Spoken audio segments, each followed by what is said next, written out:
Well, it is the 14th, which means it's day 7 of the Bookishly Advent Calendar.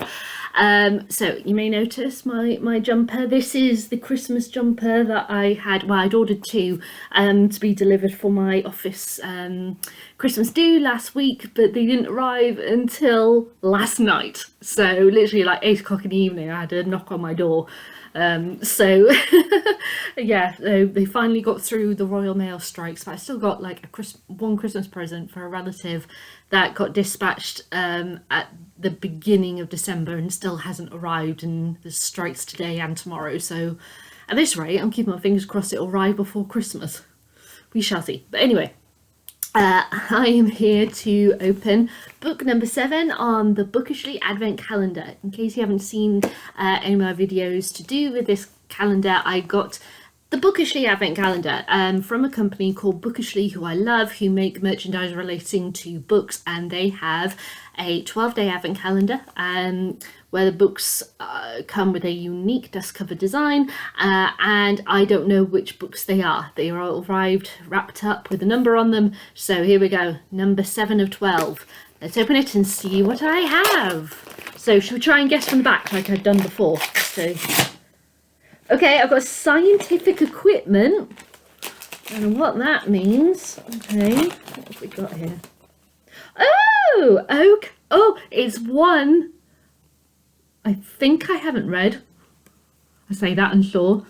It's The Strange Case of Dr. Jekyll and Mr. Hyde. Now, I said that because I remember having a copy of it years ago. Like, I think I was still at my mum and dad's, so at least 8 years ago, because I've been in my house 8 years now. I remember having a copy of it, but I don't remember actually reading it. And I think because I had to clear out stuff before I left home, I wonder if it went to a charity shop. So I am classing this as a book that I've never read. There we go. So what a cool cover. I like that. With the menacing entity as the shadow of our scientist. And I like the back, the scientific equipment and such at the back. So again, we don't have a Spotify and we don't have a reference to who designed it. Oh, it even wraps around. Look, so you've got an extended bookcase and such. And let's have a look. Oh, that's the cover, the Wentworth cover. I much prefer this one. I love the tones of it and such. Oh, it's very good. Okay, let's read the back this time, because this is one that I haven't read, and the other one that I hadn't read, Anne of Green Gables, I know very well already, but this one I don't really know. As I said, I can't actually remember reading the copy of Jekyll and Hyde that I used to have. So knowing my luck, I'm going to go upstairs and I'm going to find it in my bookcases. But, you know, let's just go with I don't have that copy anymore.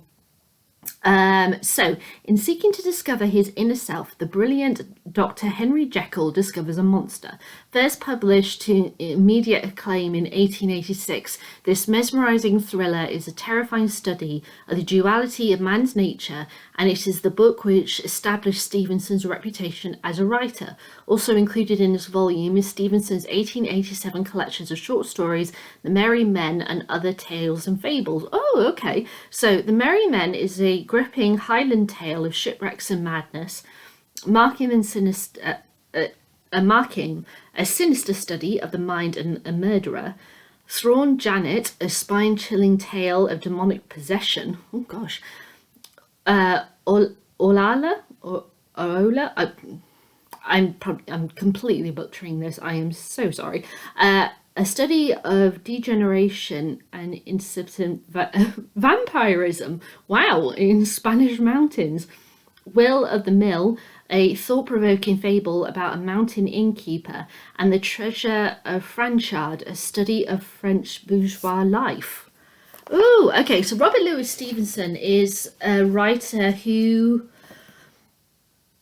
yeah, I don't think I've ever read, or if I have, I've read like bits of it. Like I can remember reading bits of like Treasure Island, because I used to have this children's book kind of collection, all bound together. So you'd have poems, you have short stories and all that lot, and you would have chapters from specific stories. Like, so I remember there was Peter Pan and the Railway Children, such as that, and I think Treasure Island was in there as well. So I can remember reading snippets of his work, but I can't remember reading a full book of his. Treasure Island is actually a really, really interesting story. And actually, there's a National Theatre at Home, if you've got access to it. There is a production of Treasure Island on there, which I watched when it came out, I think about 2 years ago now, or maybe National Theatre at Home I think launched 2 years ago, and I think that was like the 1 year anniversary release. So let's say about a year plus this production has been available on National Theatre at Home. It's a really lovely production, very well put together. I really like the relationships in that to do with the Captain and Jim and such. And yeah, it's a very, very interesting story. But he's just a writer who, as time has gone on, I've been captured by other writers.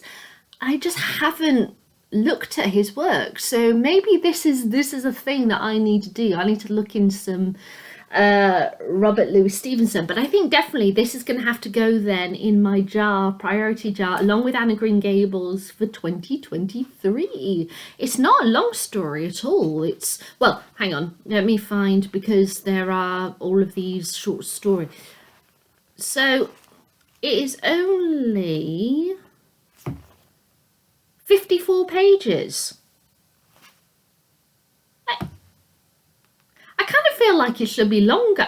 This is something, as I've revealed these books, I have actually said on multiple occasions, I think these are abridged, because books that I have, where I've got like the Penguin copy or whatever, I'm like, it's much thicker, but then obviously some of those classic books might have essays and such, which the Wentworth edition doesn't have. So I don't know if it is actually abridged, and they don't indicate if they are abridged at all. But for it to only be 54 pages long, and with all of the other short stories together, plus the notes and the glossary, it's only 230 pages.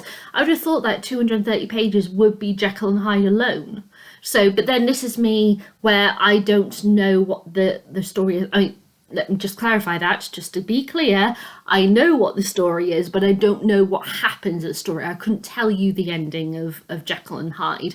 I couldn't tell you about characters he encounters and various things that he gets up to in the course of the story.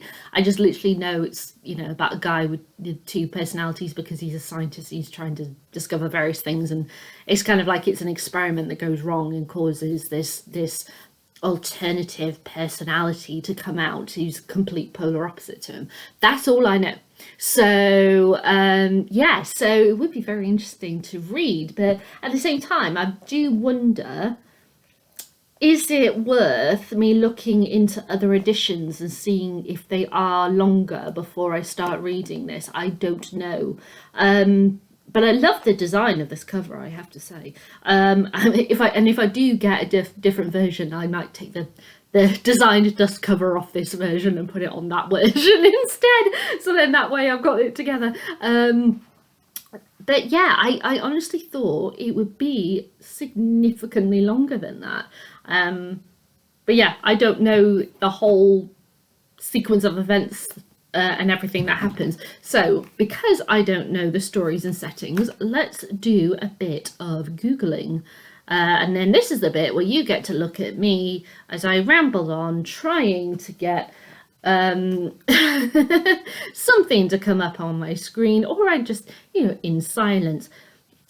Okay, right. First published on 5th of January 1886. Okay, let's have a look. More detail. See, the first edition is 141 pages, and it's like 50 odd in this edition. So, but then I don't know, that's the first edition. There might have been further, editings and such as that. So it is. It's one of the most famous pieces of English literature and is considered to be a defining book of the Gothic horror genre. So yeah, I can understand that, because it's one of those titles where everyone just goes, it's up there with Dracula and Frankenstein, and I have read both Dracula and Frankenstein, and I really, well, I really like Dracula. I love Frankenstein, so you know, I am trusting that I will enjoy Jekyll and Hyde as much. The novella also has a sizable impact on popular culture, with the phrase Jekyll and Hyde being used in vernacular to refer to people with an outwardly good but sometimes shockingly evil nature. Yes. So, oh, that's a full plot. No, I don't want to read that. Don't want to read that, because spoilers, I don't go there. Right, analysis of themes. So, dualities, yeah, definitely. Public versus private. Scottish nationalism versus union with Britain. Ooh, okay. And addiction. Okay, yeah, that does, yeah, definitely make sense. What was the initial publication like? So it was sold as a paperback for 1 shilling in the UK and for 1 penny in the US. Okay. So these books were known as shilling shockers or penny dreadfuls. Penny dreadfuls, that's a phrase I know. I've heard a lot more than shilling shockers, and it's probably shilling shockers is the UK one, which and penny dreadfuls is the US term. But yeah, I know the term penny dreadfuls more. So the American issue the book on the 5th of January 1886, 4 days before the first appearance in the UK edition. Okay. So, wow, okay. So we got very favourable reception. Wow, okay. So initially there were 3,000 copies published and 1,250 were bound with cloth. And within 6 months, close to 40,000 copies had been sold. So it was a big book. For the time, certainly. Wow. So, and by 1901, so what, 5 years later, it was estimated to have sold 250,000 copies in the United States alone. And various, you know, stage and film and such adaptations came about. Okay, so very interesting. And even musicals, yeah, there's definitely been a musical of Jekyll and Hyde. I've heard about it. I've obviously not heard anything from it, but I know there is a musical out there. So it was just something that Stevenson had already been intrigued by, the idea of how human personalities can reflect the interplay of good and evil. Ah, very, very interesting. Okay, I don't want to read too much more, because obviously it'd be very boring, you just sitting there watching me look at my phone. And also, spoilers. I don't want possible spoilers. So, but yeah, Dr. Jekyll and Mr. Hyde. It's one of those just classic books that I haven't got round to reading, so I'm quite intrigued to read this. The design of this I absolutely love. I love the darkness versus the light, the white coat, should I say, lab coat versus the darkness. And I love the fact that the stuff in the bottle is green and his eyes are green. And right there in the middle, you've got the green liquid on the table. I really like this design. It's really lovely, all the equipment and everything. It's really, really beautiful, I have to say. So there we go. Dr. Jekyll and Mr. Hyde is book number 7. So what am I going to get in a couple of days' time? I don't know. We shall find out. And I will definitely be putting that in my priority jar for 2023. All right, guys. Bye.